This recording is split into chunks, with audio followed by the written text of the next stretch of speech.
Hi, this is Dan.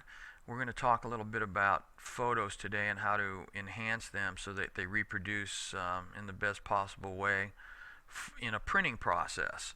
So we're going to start by looking at the Design Wizard tool for creating a trading card and the main photo that goes on the front of the trading card. In the Design Wizard, wherever you're going to have an opportunity to upload a picture, it's going to tell you the minimum pixel sizes that the image needs to be to reproduce well. So this is the main photo on the playing card, on the trading card, and it needs to be 600 by 400 pixels. Okay? So we're in Photoshop now, and we're going to go ahead and open our image. And we're going to open the Celsi funny car. And it's now loaded in Photoshop. And you can see it's a pretty dark image. It's not a great picture. I mean, it's a great picture. It just needs to be enhanced. So this is really a pretty easy thing to do. With just a few adjustments, you can make a dramatic difference.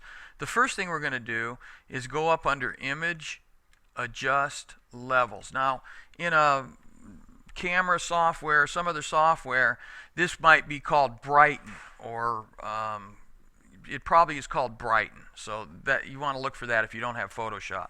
But in Photoshop, the beauty of levels is it gives you what's called a histogram, and that's this window right here. And it really kind of shows you how the picture's broken out.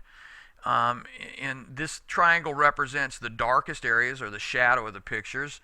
This represents the middle tone, or middle areas of the picture. And this open one represents the light or highlight areas of the picture. And you can see from here to here, there's no information really in the highlighted areas. So you don't even need, you can move this far over at least to where the information starts without really affecting the picture at all. If I take the preview on and off, you can see that it brightened it somewhat, but in the middle tone and the shadows, it's still pretty dark. Most of the information is concentrated at the back end of the middle tone. So what we want to do to open this up is move this middle tone arrow more towards that information. In other words, we're saying make this more of a middle tone. Okay? And you can see dramatically, as I turn the preview on and off, how much we've affected this image. It's just remarkable, isn't it?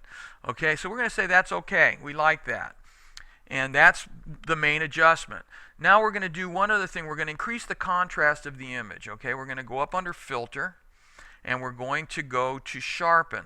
And in Photoshop, it's called Unsharp Mask. And in your camera software or Paint Bucket or one of those, it probably is called Increase or Decrease Contrast. But this is Unsharp Mask. So we click on this, and you'll see that it comes up with this set of tools. And this is the default that I usually use: 100, 3, and 1. And that works pretty good for 80% of all images.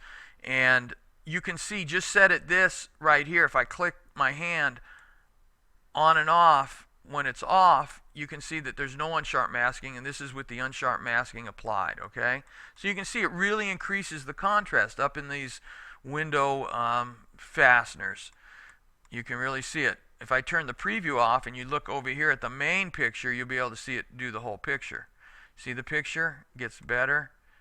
It's off now, and that's with the unsharp mask. So it just makes it brighter and increases the contrast. And you want to be careful you don't do too much, especially if you adjust these thresholds. And I'll do one just to show you dramatically what happens. In this case, we're actually removing information, and the threshold doesn't affect it nearly as much as, say, the radius. If I was to move the radius way out, I'm almost posterizing the image with so much contrast. So you need to be fairly circumspect, okay? Be careful, take a look. Don't get too carried away with it, because it does tend to brighten, and we go on with it. If you've seen pictures that have printed that are jagged and stuff, it's probably been over unsharp mask. So anyway, we tell it okay, and that's it. The picture's pretty much done. The last thing you might want to do, and you don't have to, but because the tool will do it, but if you're going to be moving this picture around, using it quite a bit, it might be smart to make it more the size that you need it. And so you go up under image size, and if you look under image size, it's saying that it's 1744 by 1155, and it's 5.76 megabytes. So this is way bigger than we can use to print the picture that we're going to print for the trading card. So we want to make it more to the size that we're going to use. So what we want to do is reduce it, take out some information because we can't use it anyway. And the reason that we would do that is that we're not transporting then a 5 megabyte picture. So it's important that you keep this constrained proportions clicked, because if it's not clicked, you'll be able to move these independent of each other. And I'll just give you an example. Instead of the width and the height moving together, I can just move the width, and I tell it OK, and now it distorts the picture. So you don't want that. So I'm going to undo that, and we'll go back into image size and make sure that you have this constrained proportions clicked. That means when I change this width to 600, it changes the height also, in this case to 397. Now remember, our minimum size was 600 by 400, so we need to make this one at least 400. So let's make it 450, and that automatically makes our 600 a little bigger too. So we want it to be a little bit bigger, but not a whole lot bigger.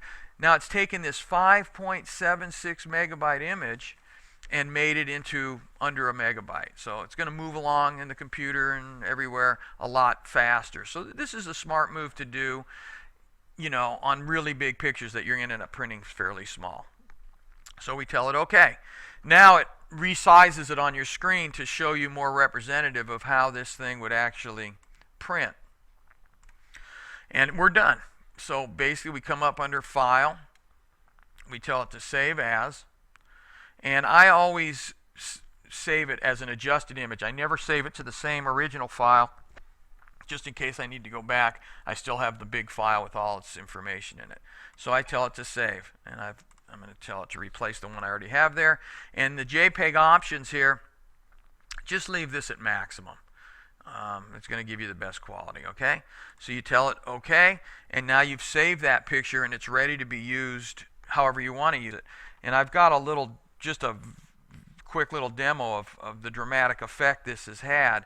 So I'm going to show you before and after here.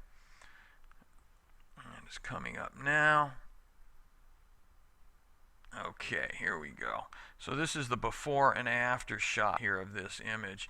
And you can see that it's just a tremendous change here for very few adjustments.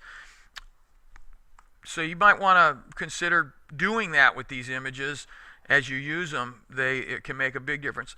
And this photo was exceptionally dark. A lot of them are much closer to reproduction quality, but I just wanted to use this because it showed such a dramatic amount.